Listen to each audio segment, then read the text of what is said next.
दोस्तों, सच्ची घटना राजस्थान से एक छोटे से जिले की कहानी है। वहीं का रहने वाला एक मुसलमान परिवार होता है जिसका नाम शरीफ होता है।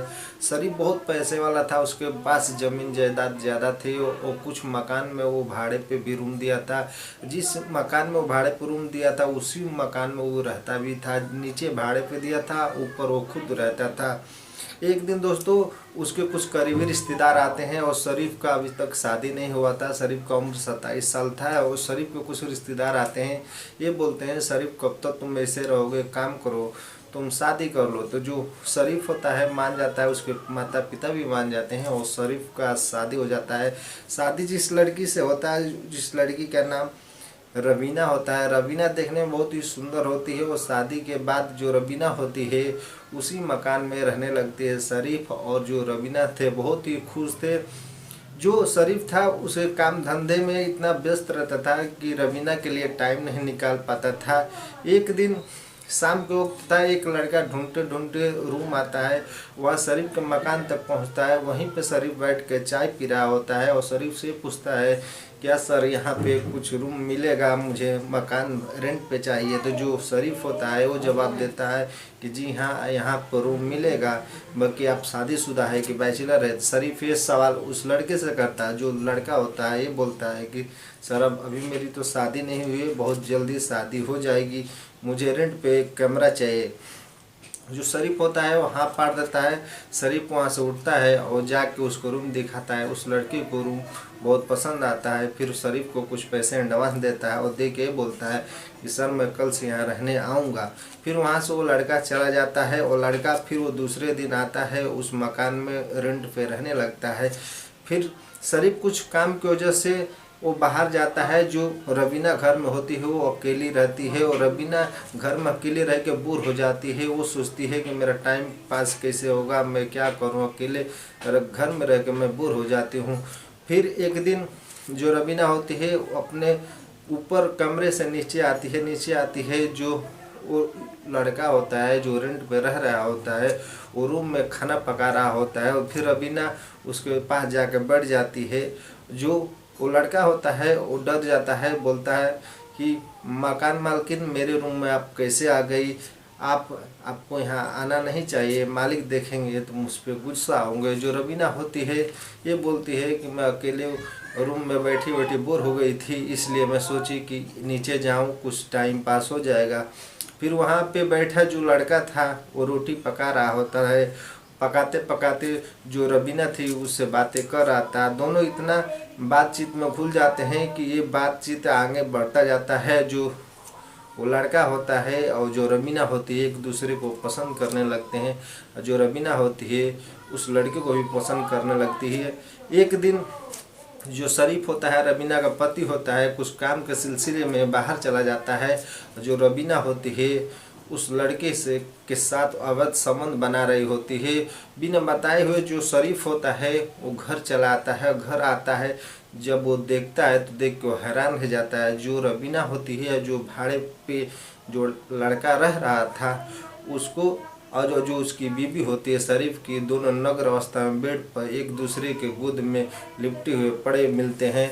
ये सब देख के जो शरीफ की बीबी होती है बहुत ही डर जाती है और अपने पति शरीफ से बोलती है कि आज के बाद मुझसे गलती नहीं होगी, आज मुझे माफ़ कर दो, मैं अकेले घर में बैठे बैठे बोर हो जाती थी, मैं क्या करूं। जो शरीफ होता है ये बोलता है कि अब मैं तुझे तलाक दूंगा।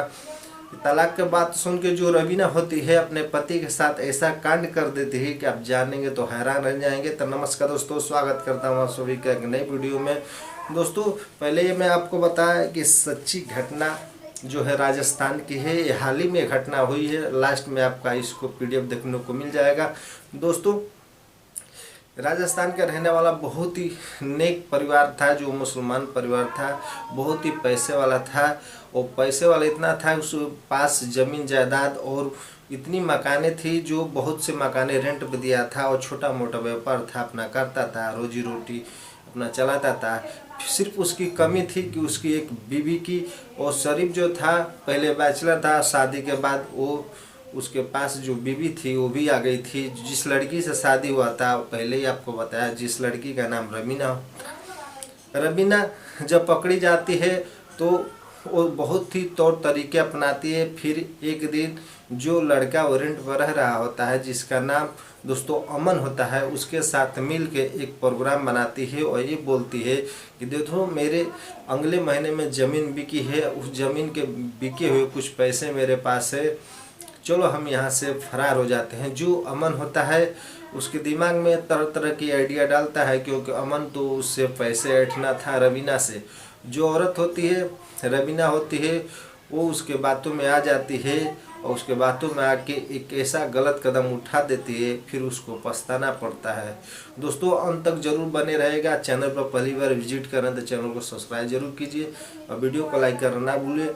दोस्तों रवीना जो होती है अपने एक भतीजे को बुलाती है और भतीजे को बुला के अपने भतीजे से ये बोलती है, एक काम करो, तुम मेरे पति मैंने अपने चाचा शरीफ को मार दो और उसे मार दोगे तो मैं तुझे मुँह मांगी रकम दूंगी, तुम्हें 30 लाख रुपये दूंगी। जो उसका भतीजा होता है वो बात मान जाता है, क्योंकि जो शरीफ का जो भतीजा होता है पहले ही से शरीफ के और उस भतीजे के बीच में दुश्मनी होती है। और ये जो रवीना के बात सुनता है तो और उसको सपोर्ट मिल जाता है। वो बोलता है कि ठीक है चाची मैं मार दूंगा, उसके बदले में और क्या मिलेगा। जो उसकी रवीना चाची होती है बोलती है तुम अगर शरीफ को मार दोगे तो तुम्हारे साथ मैं संबंध भी बनाऊंगी। ये सब सुन के जो उसका भतीजा होता है लालच में आ जाता है, कुछ पैसे उसको देती है। या पैसे देने के बाद दोस्तों जो शरीफ होता है शाम के वक्त आता है घर पे, जो उसका भतीजा होता है घर में ही होता है, घर से बाहर निकलता है, पिस्तौल निकलता है, उसको 3-4 गोली मारता है। वहीं पे जो शरीफ होता है ढेर हो जाता है। उसके बाद कुछ देर के बाद उसकी मौत हो जाती है। मौत के बाद जो रवीना होती है अपना ड्रामा चालू कर देती है, रोना धोना स्टार्ट कर देती है। रोना धोना देख के पूरे गांव के जो लोग होते हैं, महिलाएं होते हैं, इकट्ठा हो जाते हैं। वो इकट्ठा होने के बाद दोस्तों सबको रो रो के बताती है कि मेरे पति को कुछ फिरौती में लोग मार के चले गए, ये है वो है, तमाम तरह की तमाम बातें बताती है। बताने के बाद उसी में गांव के कुछ लोग होते हैं नज़दीकी, जो वहाँ के प्रशासन होती है उसको खबर देते हैं। प्रशासन आती है, जांच पड़ताल करती है। जांच पड़ताल करने के बाद जो शरीफ की लाश होती है उसको पोस्टमार्टम के लिए भेज देता है। और भेजने के बाद जो कुछ दिन के बाद ये पता चलता है कि शरीफ की जो मौत हुई है उसमें हाथ उसकी बीवी का ही है। तो दोस्तों फिर प्रशासन उसकी बीवी को और जो उसका प्रेमी अमन होता है उसके भतीजा को, तीनों को गिरफ्तार कर उसको जेल भेज देती है। तो दोस्तों मेरा मकसद ये नहीं कि आप लोग ठेस पहुंचाऊं, मेरा मकसद है आप लोग को जागरूक कर सकूं।